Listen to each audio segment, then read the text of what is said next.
sweet baby. Okay. They've already disappeared. Oh, we bought the pink as well. Well, this is the heritage side. We know about us, where we come from, how we lived before, or in the olden olden times. This is very important to us. Well, the walls are straight. Yay! Open up some other things for us in the gravels. My first thought was coming 2 square meters out this way. And my thought was that way when you're digging here, we're not seriously threatened from anything falling in there. And also, so we'll expose that, then Kalita can grid it out and start digging. And we can leave a wall, and we'll carefully, as we did at pit 6, we'll carefully take that wall out as we go down. We were thinking of naming it per square. So pit for extension, square 1, 2, 3. We need something that we can integrate. We'll have a thing. We got time.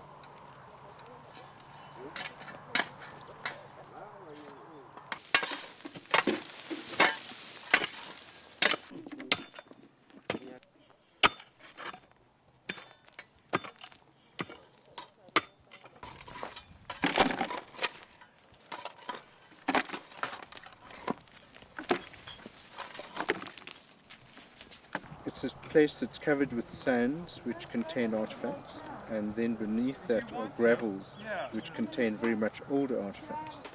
The site's called Canteen Kopje. Through dating work that's been done, it's been discovered that the base of the deposits here are up to about 2.3 million years old. So this makes it the oldest, or certainly one of the oldest archaeological sites in South Africa. But and then it's got a long sequence of changing technology through time, through those gravels, and then preserved in the sands, or even later levels of significance. Natural hand axe. Kidding. In one of those levels, just overlying the gravels, there's a very distinctive technology of stone tools, but amongst them there's also been found to be some nodules of pigment that have been brought into this area from further afield. And that is maybe 300 to 500,000 years ago, and very early in terms of the history of pigment use by humanity. So it's a very significant site in terms of that. And then going up through the sequence, we've got later Stone Age material which relates to the Khoisan people whose descendants are living in the area today.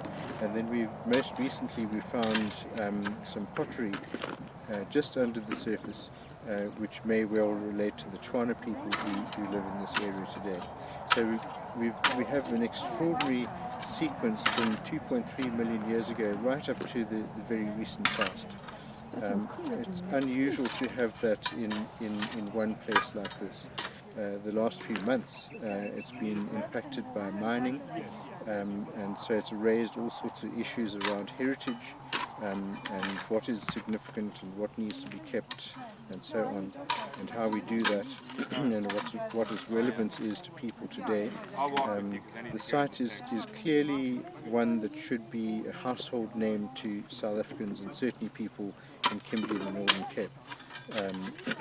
So we need to work on the kind of the public awareness of it, appreciation of it, how to present it, and I think clearly documentaries are one way of doing it, and doing things on the site that involve the public, which we're planning to do.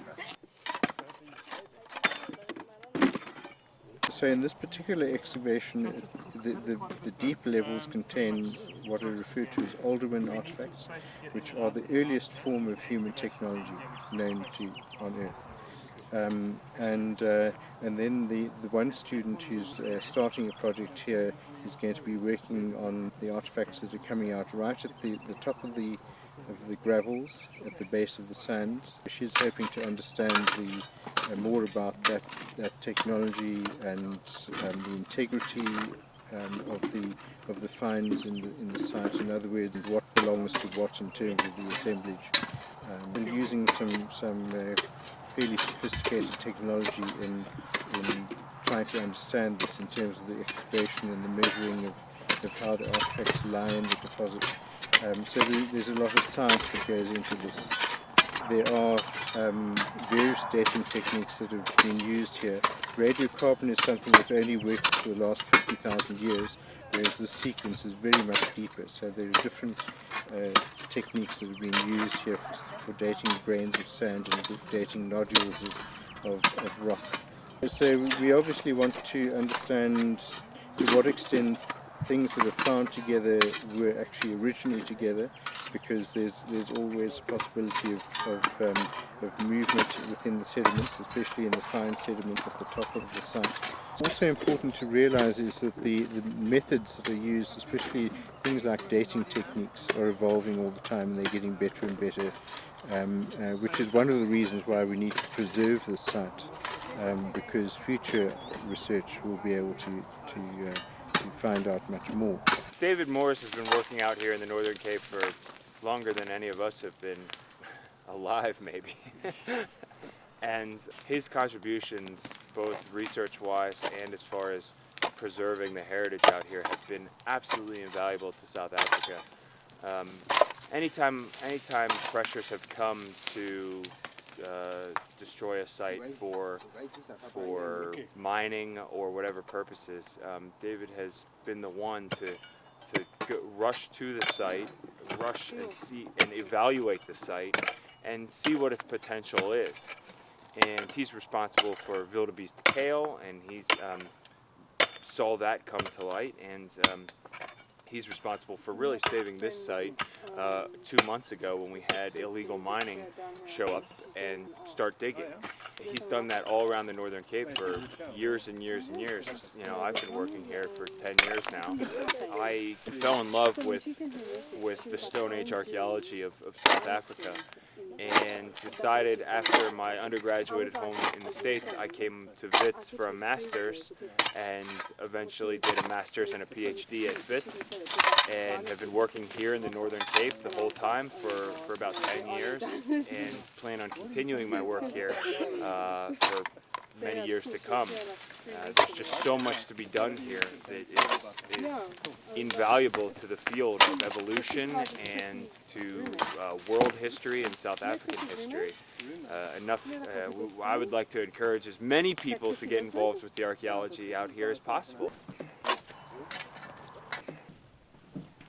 What we really love to do, which is get the dirt under the fingernails and dig a little bit and see what we discover. You never know. With the next drag of the trowel or sweep of the brush, you don't know what's going to come up, and that's kind of the appeal of archaeology. It's science, but it's always unexpected and mysterious.